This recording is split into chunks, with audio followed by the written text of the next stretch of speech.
دفعہ ایئرپورٹ پہ خاتون نے پوچھا کہ بھئی ہمارے شوہر جو ہیں وہ ایک سال کے لیے ملک سے باہر رہتے ہیں، تو ہمارے لیے یہ تو نیچرل ہے نا، وہ کہتے ہیں ہمیں پھر برائی کے خیالات آنا شروع ہوتے ہیں. تو انہوں نے کچھ سوال پوچھے، وہ حیا کے خلاف ہیں، میں اس کو نہیں یہاں ڈسکس کر سکتا. میں نے ان سے کہا میاں کے علاوہ آپ کے پاس کوئی راستہ نہیں ہے اپنی خواہش پوری کرنے کا.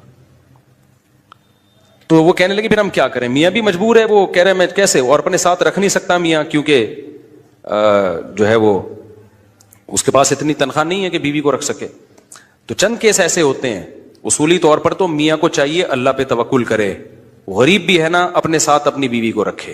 کوئی بات نہیں، میاں بیوی دونوں روکھی سوکھی مل کے کھا لیں گے، کم پہ گزارا کر لیں گے. جو بیویوں کو چھوڑ کے ایک سال دو سال کے لیے باہر جاتے ہیں، یہ شریعت میں بالکل پسندیدہ نہیں ہے. اللہ نے بیوی کو صاحبہ کہا ہے، ساتھ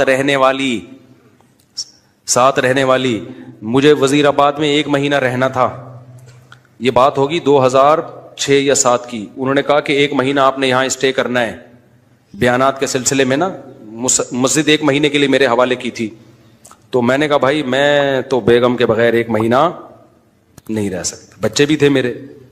تو میں نے کہا 1 مہینہ میں نہیں رہ سکتا، مجھے بیگم بچے چاہیے، ان کا بھی ٹکٹ دو تو میں یہاں رہوں گا ورنہ نہیں رہوں گا. تو انہوں نے پھر بیگم بچوں کا بھی ٹکٹ دیا. وہ گھر والوں کے ساتھ رہ لیتے ہیں آدمی تمیز سے، ورنہ بیگم کے بغیر ہمارے لیے تو بڑا مشکل ہے اتنا لمبا عرصہ رہنا. مجبوری میں رہنا پڑتا ہے تو ایک الگ بات ہے، لیکن ہے مشکل کام. چاہے کتنے بھی آدمی کے میاں بیوی میں جھگڑے ہو نا، نہیں رہ سکتا بھائی.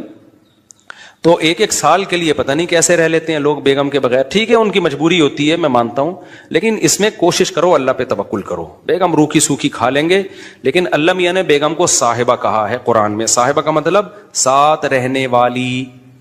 صاحبہ کا کیا مطلب ہے؟ ساتھ رہنے والی. تو اس کا مطلب جب شادی ہو گئی تو وہ پھول ترو کی طرح تمہارے ساتھ چپک گئی ہے.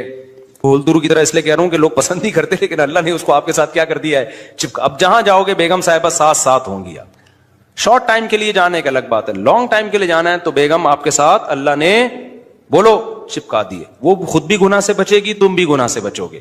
تو اس لیے یہ طریقہ ٹھیک نہیں ہے سال کے لیے میاں بیوی کا دور رہنا. اور پھر خواتین بھی پریشان ہوتی ہیں.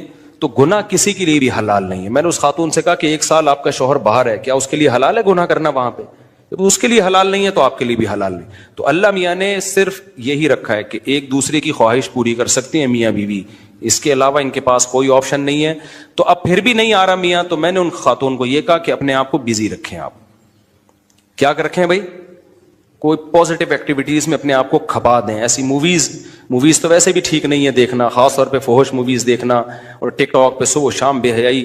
تو جب یہ انسان کی عادت ہے، جب وہ اپنے آپ کو کسی پازیٹیو کام میں لگا دیتا ہے نا، تو چند دن پھر یہ جھٹکے لگیں گے، اس کے بعد انسان نارمل. کئی لوگ ہیں جو 1 سال گھر سے باہر رہتے ہیں، مجبوری میں بیویاں بھی رہتی ہیں، وہ گناہ نہیں کرتے. وجہ کیا ہے کہ وہ سوچتے ہی نہیں نا اس بارے میں، وہ اپنے آپ کو بزی رکھتے ہیں، مصروف رکھتے ہیں. تبلیغی جماعت میں سال کے لیے لوگ جاتے ہیں. میں تو اس کو صحیح نہیں سمجھتا، بیگم کو، جوان بیوی کو چھوڑ کر جاؤ آپ. لیکن بہرحال جو جاتے ہیں تو وہ گناہ تھوڑی کرتے ہیں، بچے رہتے ہیں، کیونکہ وہ ایک خاص ترتیب میں اپنے آپ کو جوڑ چکے ہوتے ہیں. بہرحال یہ نہیں ہے اس کو. تبلیغی جماعت میں سال کے لیے جا رہے ہو، اگر شادی شدہ ہو بیگم کو بھی لے کے جاؤ ساتھ میں. ہم تو یہی کہتے ہیں تبلیغ والوں سے بھی، بھائی اگر سال کے لیے جا رہے ہو نا، تو یہ زمانہ بہت خطرناک زمانہ ہے. حضرت عمر نے جہاد میں نہیں چھوڑا تھا، تو یا اس کے لیے جو ہے وہ ایجڈ ہو گئی ہے، بوڑھی ہو گئی ہے، ایک الگ بات ہے. لیکن آج کل بہت مسائل کھڑے ہونے کا خطرہ ہوتا ہے. لوگ کہتے ہیں نہیں فلاں سال کے لیے گیا کوئی مسئلہ نہیں ہوا. بھائی مسئلہ ہونے پر حکم کا مدار نہیں ہے، فتنے پر حکم کا مدار ہے، خوف پر. بے پردگی جب ہوتی ہے تو